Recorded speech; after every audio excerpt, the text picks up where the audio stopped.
Hello friends, Neha એજ્યુકેટરમાં આપનું સ્વાગત છે. આજે હું તમારા માટે લઈને આવી છું 8 ઓગસ્ટ 2026ના મહત્વના કરંટ અફેર્સ, જે તમારી આવનારી પરીક્ષામાં તમને ખૂબ ઉપયોગી થશે. તેમજ ચોક્કસથી તમને એક માર્ક અપાવશે. પરંતુ એ પહેલા વિડીયોની લિંક મિત્રો સાથે શેર કરવાનું ભૂલતા નહીં, વિડીયોને લાઈક કરવાનું ભૂલતા નહીં અને કમેન્ટ કરવાનું ભૂલતા નહીં કે તમને કેવો લાગ્યો વિડીયો. અને ખરેખર તમને ખૂબ મજા આવશે. એક વખત તમે જોશો તો તમને યુઝફુલ ઘણી બધી માહિતી મળશે ને એકદમ ઓથેન્ટિક ડેટા સાથે. એ પણ કોઈ પણ જાતના તમને વધારાની માહિતી ક્યાંય નહીં મળે. ફક્ત ને ફક્ત કામની માહિતી હું તમને શેર કરીશ, જેથી કરીને વિડીયોની લેન્થ પણ ના વધે ને મારા વિદ્યાર્થી મિત્રોનો સમય ના બગડે. તો ચાલો હવે આપણે પ્રથમ પ્રશ્ન તરફ આગળ વધી જઈશું. આજનો પ્રથમ પ્રશ્ન છે, દર વર્ષે નેશનલ હેન્ડલૂમ ડે ક્યારે ઉજવવામાં આવે છે? Option A 5 August, option B 8 August, option C 7 August, option D 6 August. બોલો. તો આજનો આપણો જવાબ આવશે ઓપ્શન સી 7 ઓગસ્ટ. ઓકે, હવે તમને ખ્યાલ છે કે 8 ઓગસ્ટ તો આપણે ક્વિટ ઇન્ડિયા મુવમેન્ટ જાણીએ છીએ, એનો પ્રસ્તાવ પસાર થયો હતો, બરાબર છે? એ યાદ રાખજો. હવે દર વર્ષે નેશનલ હેન્ડલૂમ ડે ક્યારે ઉજવવામાં આવે છે? તો 7 ઓગસ્ટ 1955 ના રોજ સ્વદેશી આંદોલન એટલે કે સ્વદેશી મુવમેન્ટની નવી ગતિ મળી હતી. એને સ્થાનિક ઉદ્યોગોને પ્રોત્સાહન આપવા માટે આ દિવસ ઉજવવાનું નક્કી કરવામાં આવ્યું. આ વર્ષે 12મું સંસ્કરણ છે. યાદ રાખજો, ટેક્સટાઇલ મંત્રાલય દ્વારા એનું આયોજન કરવામાં આવે છે, ઉજવવામાં આવે છે, બરાબર છે? આ વર્ષે રાષ્ટ્રપતિ ભવન ખાતે યોજાશે. પ્રથમ નેશનલ હેન્ડલૂમ ડે નું ઉદઘાટન વડાપ્રધાન નરેન્દ્ર મોદી દ્વારા ચેન્નઈમાં કરવામાં આવ્યું હતું. તો પ્રથમ ક્યારે ઉજવવામાં આવ્યું હતું? આ 12મું સંસ્કરણ છે. પ્રથમ સંસ્કરણનું ઉદઘાટન નરેન્દ્ર મોદીએ ચેન્નઈમાં કર્યું હતું. તો ક્યારે હતું? તો 2015માં. હવે આમાંથી તમારું વિધાન વાક્ય બનશે તો તમારો ક્વેશ્ચન ક્યાંય નહીં જાય, તમારો 1 માર્ક ક્યાંય નહીં જાય. હવે કારણ જોશું તો 7 ઓગસ્ટ 1905 ના રોજ કોલકાતાના ટાઉન હોલમાં સ્વદેશી ચળવળની ઐતિહાસિક ઘોષણાનો પ્રસ્તાવ થયો હતો, જેની યાદમાં આ દિવસનું ઉજવણું કરવામાં આવે છે, બરાબર છે? આ દિવસે એવોર્ડ્સ આપવામાં આવશે. કેટલા? કુલ 22 પુરસ્કારો આપવામાં આવશે હસ્તકલા ક્ષેત્રે. એમાં 3 સંત કબીર એવોર્ડ હશે, બરાબર, અને બાકીના 19 નેશનલ હેન્ડલૂમ એવોર્ડ્સ હશે. હવે તમારું તમને થશે કે મેમ આ ક્યાંથી આવ્યું? તો આ રહ્યું તમારું પ્રૂફ, બરાબર છે? હવે 6 ઓગસ્ટ, તો 6 ઓગસ્ટ બીજો કોઈ દિવસ ઉજવાય છે? આપણે 7મી ઓગસ્ટ જોઈ લીધું, તો 6 ઓગસ્ટ જોઈશું. અહીંયા ઓપ્શનમાં આપ્યું છે તો હિરોશીમા ડે. તમને સૌને ખ્યાલ હશે કે હિરોશીમા એટલે અણુ બોમ્બથી તારાજ થયેલું શહેર. બીજા વિશ્વયુદ્ધ દરમિયાન 1945માં અણુ બોમ્બ જાપાનના હિરોશીમા અને નાગાસાકી ઉપર અણુ બોમ્બ ફેંકવામાં આવ્યો હતો, અને જેની યાદમાં આ દિવસ ઉજવવામાં આવે છે કે અણુ બોમ્બની વિરુદ્ધમાં. ક્લિયર થઈ ગયું? પરમાણુ હુમલામાં બચી ગયેલા લોકોને શું કહેવાય છે? તો હિબાકા શુકા કહેવાય છે. શું કહેવાય છે? યાદ રાખજો, ઘણી વખત વન લાઇનર પૂછાઈ જાય. હિબા કુશા. શું કહેવાય છે? હિબા કુશા. અણુ હુમલામાં હિરોશીમામાં બચી ગયેલા લોકોને. તમને ખ્યાલ હશે કે હિરોશીમા પીસ મેમોરિયલ પાર્ક પણ ત્યાં આવેલું છે. ક્યારથી? તો 1964 થી. પરમાણુ હથિયારોના નાબૂદીના સંદેશ સાથે પ્રજ્વલિત મશાલ છે, યાદ રાખી લેજો. આ તમારું પ્રૂફ. અચ્છા, એનું નામ શું? તો લિટલ બોય. યાદ રાખજો. કેટલા વાગે ફેંકવામાં આવ્યો હતો? દરેક મીન્સ કે 6 ઓગસ્ટ 1945માં ફેંકવામાં આવ્યો હતો લિટલ બોય. અને બીજા બોમ્બનું નામ બીજો 9મી ઓગસ્ટે નાગાસાકી શહેર પર નાખવામાં આવ્યો હતો. તમને સૌને ખ્યાલ જ હશે. અને દર વર્ષે આ દિવસે 1 મિનિટનું 8 ને 15 જાપાનમાં મૌન પાળવામાં આવે છે. 1964માં.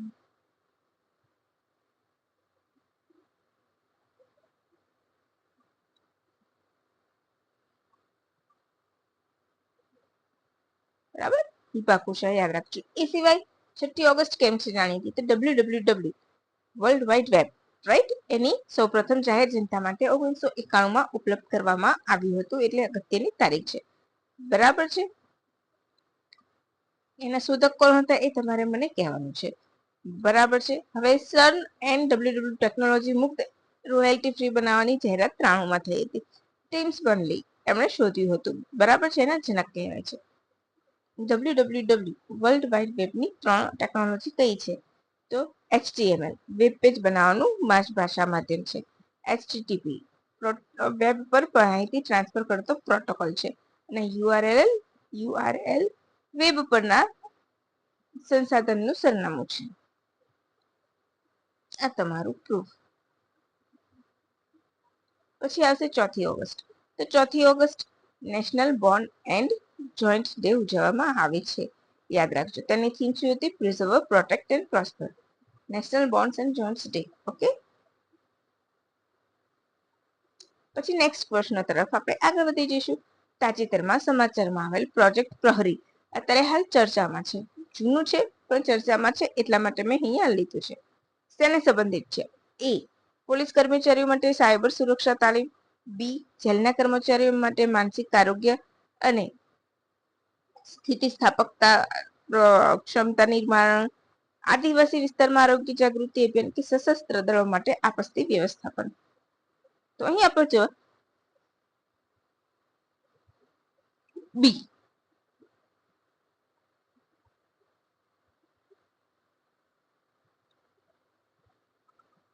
જેલ કર્મચારીઓ માટે માનસિક આરોગ્ય અને સ્થિતિસ્થાપકતા ક્ષમતા નિર્માણ આપણો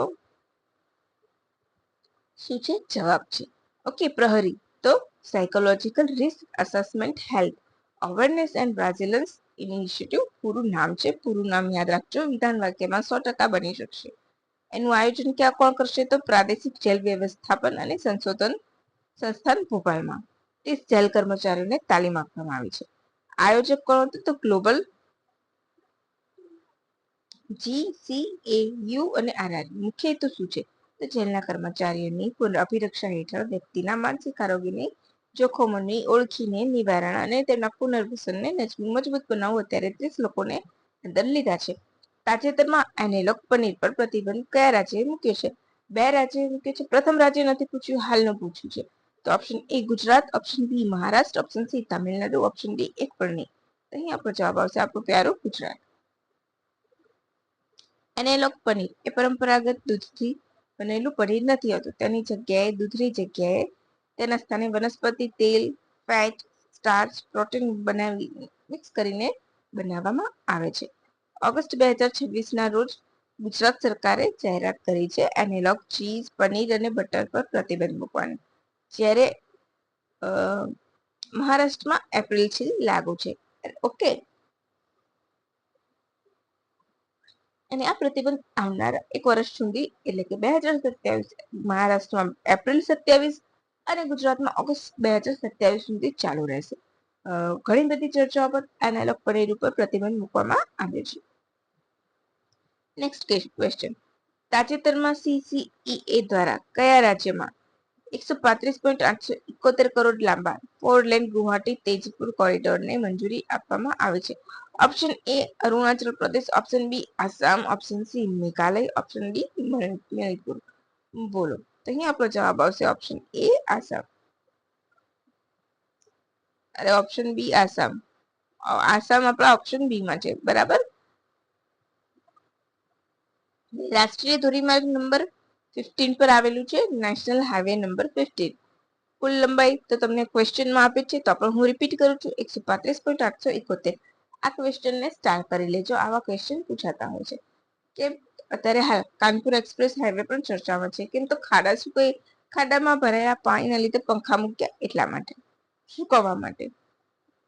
કુલ મૂડી ખર્ચ 8,970.20 કરોડ. પ્રોજેક્ટ 4 લેનનો છે. Mode BOT build operate transfer અને ટોલ છે. બરાબર. જેમ કે PPP વાળું હોય છે, પબ્લિક પ્રાઇવેટ અને એ. બરાબર. PPP મોડેલ હોય છે. આનું મોડેલ કયું છે? તો BOT. ઘણી વખત સિમ્પલ BOT મોડેલ પૂછી લે અને આપણે મોટા ભાગે 3 P વાળા મોડેલ થી જાણીતા હોય તો આપણે એ લખી કાઢીએ છીએ, રાઈટ? એટલે ખાસ વિશેષતા શું છે? તો ઇમરજન્સી લેન્ડિંગ ફેસિલિટી છે. તેજપુરમાં બાયપાસ છે. 4.9 કિલોમીટરનું ઇમરજન્સી લેન્ડિંગ કરાવે છે. 5 મુખ્ય બાયપાસ કરવામાં આવે છે ને નાના મોટા બ્રિજ તેજપુર બાયપાસ અને એક એલિફન્ટ અંડરપાસ પણ છે. હવે એલિફન્ટ અંડરપાસ છે કેમ આસામમાં વધારે જોવા મળે છે, કર્ણાટકમાં વધારે એલિફન્ટ જોવા મળે છે. ટૂંકમાં તમારો એલિફન્ટ ડી પણ નજીક આવે છે એટલા માટે. અને આ બે કયા રાજ્યોને સરસ રીતે આર્થિક પ્રવૃત્તિ પૂરી પાડશે? તો આસામ અને અરુણાચલ પ્રદેશ. હવે આપણે આવીશું છેલ્લો પ્રશ્ન ઉપર. અને હા, તમારે કોમનવેલ્થ વિશે ક્વેશ્ચન જોઈતા હોય તો હું એના માટે એક અલગથી વિડીયો બનાવું છું. જે અલગ બની જશે એટલે હું તમારા માટે લઈને આવી જઈશ. કારણ કે કોમનવેલ્થની બધી જ માહિતી તમને એક જ વિડીયોમાં મળી જાય કે કોને કયા ગોલ્ડ મળ્યો છે, પ્રથમ ગોલ્ડ મેળવનાર કયા છે, અને પ્રથમ મેડલ કઈ વ્યક્તિએ મેળવ્યો છે, કયા રમતને પ્રથમ મેડલ મળ્યો છે, બધી માહિતી એક ક્લિક ઉપર મળે એવું હું કરીને લાવીશ. રાઈટ? ગુજરાત સરકારનો સેવા સેતુ કાર્યક્રમ મુખ્યત્વે કયા અભિગમ પર આધારિત છે? Option A government to government, option B government to business, option C government to citizen અને સિટીઝન ટુ ગવર્મેન્ટ. બોલો. G2G, G2B, G2C, C2G. બોલો. અહીં આપણો જવાબ આવશે ઓપ્શન સી, G2C, એટલે કે ગવર્મેન્ટ ટુ સિટીઝન. ઓકે. મુખ્ય હેતુ તો સરકારી સેવા અને આયોજનનો લાભ નાગરિકોને તેમના નજીકના સ્થળે પહોંચાડો. શરૂઆત ગુજરાત સરકાર દ્વારા 2015માં સેવા સેતુ કાર્યક્રમની શરૂઆત કરવામાં આવી હતી. છેલ્લા 10 વર્ષમાં ગ્રામ્ય અને શહેરી વિસ્તારોમાં 3 કરોડથી વધારે લોકોને લાભ મળ્યો છે. રાઈટ? ગ્રામ્ય વિસ્તારમાં સેવા સેતુ 2.1 તબક્કા 2 ભાગમાં યોજાશે અને અહીંયા પણ યોજાશે. ક્યારે? તો 12મો તબક્કો 21મી સપ્ટેમ્બરથી શરૂ થશે. યાદ રાખજો. માર્ગદર્શિકા શું છે? તો જનરલ એડમિનિસ્ટ્રેશન ડિપાર્ટમેન્ટ દ્વારા જિલ્લા, તાલુકા પંચાયત, નગર પંચાયત અને મહાનગરપાલિકા માટે બનાવવામાં આવી છે. ગુજરાત સરકારે સચ્યુએશન માટે રાજ્યવ્યાપી સેવા સેતુ ફરી યોજવાનો નિર્ણય કર્યો છે. એટલે શું? તો પાત્ર વ્યક્તિને લાભ મળો. હેતુ સરકારની યોજનાનો લાભ ફક્ત ને ફક્ત પાત્ર વ્યક્તિને મળવો જોઈએ. ગુજરાત સરકારે 28 જુલાઈ 2026ના પરિપત્ર દ્વારા નવી અચ્છા, એ આપણું અહીંયા પૂરું થાય છે. બરાબર? હવે પંચાયત. તો પંચાયતને લગતી વાત છે અગત્યની. કેવી? તો કેવી વ્યવસ્થા? નવી વ્યવસ્થા મૂકવી છે. પંચાયતનું ઓડિટ પૂરું થયા પછી ઓડિટર અને પંચાયતને જવાબદાર અધિકારી પદાધિકારી વચ્ચેથી યોજાતી સત્તાવાર અંતિમ બેઠક એટલે એક્ઝિટ કોન્ફરન્સની જાહેરાત કરી છે. રાઈટ છે? એની અધ્યક્ષતા કોણ કરે છે? તો ડીડીઓ કરે છે. રાઈટ? Exit conference. તો એનો હેતુ શું છે? તો પંચાયતોમાં પારદર્શિકતા લાવી, નાણાકીય શિસ્ત સામે ઝડપી પગલા લેવા, ભ્રષ્ટાચાર સામે ઝીરો ટોલરન્સ કરવું, એ બધી એની પ્રક્રિયાઓ છે ને જે કરવામાં આવશે હેતુ છે. ઓડિટ દરમિયાન કરવામાં આવેલી ગેરરીતિ શોધવી, તેની ખામીઓ શોધવી, ગંભીર વાંધાઓ પંચાયત પર ધ્યાનમાં લાવવા અને આગળની કાર્યવાહી નક્કી કરવી. તો આ પરિપત્ર દ્વારા પંચાયતનું ઓડિટ પૂરું થયા બાદ એક્ઝિટ કોન્ફરન્સની જાહેરાત કરવામાં આવી હતી તાજેતરમાં. બરાબર છે? એ ઓડિટ પૂર્ણ નથી થયું હતું એટલું યાદ રાખી લેવાનું. તો બસ ફ્રેન્ડ્સ, તમને ગમ્યું હોય તો મને લાઈક કરજો, મારા વિડીયોને લાઈક કરજો, મારી વિડીયોની લિંક મિત્રો સાથે શેર કરવાનું ભૂલતા નહીં. અને હા, કોમનવેલ્થનો વિડીયો હું ટૂંક સમયમાં લઈને આવીશ. બરાબર છે?